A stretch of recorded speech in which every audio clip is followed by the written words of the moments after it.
રાજકોટમાં ભ્રષ્ટ તંત્રને લઈ સર્જાયેલી કરુણા બાદ લાંચિયા સુધારવાનું નામ નથી લેતા. સુરતમાં આજે બે બનાવોમાં આવા 3 લાંચિયા અધિકારીઓને દબોચી લેવામાં આવ્યા હતા. સુરત મહાનગરપાલિકાના ઉધના ઝોનના આકારણી વિભાગમાં ફરજ બજાવતા બે ક્લાર્કને આજે એન્ટી કરપ્શન બ્યુરોએ લાંચ લેતા રંગે હાથો ઝડપી પાડ્યા હતા.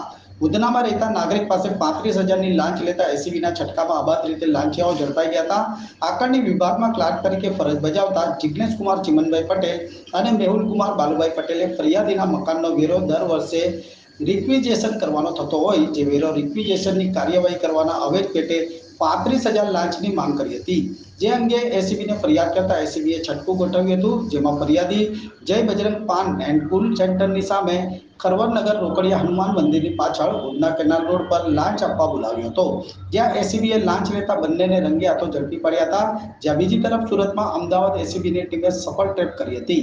ખાણ ખનીજ વિભાગના અધિકારીએ રેતી અંગેની કામગીરીમાં ફ્લાઇંગ સ્ક્વોડ દ્વારા કામગીરી ન કરવા 2 લાખની લાંચ માંગી હતી. જૂના સીમાડા રોડ પર છટકું ગોઠવી એસીબીએ અધિકારીને મદદ કરનારને ઝડપી પાડ્યો હતો. જ્યાં લાંચ માંગનાર અધિકારી ફરાર થઈ ગયો હતો.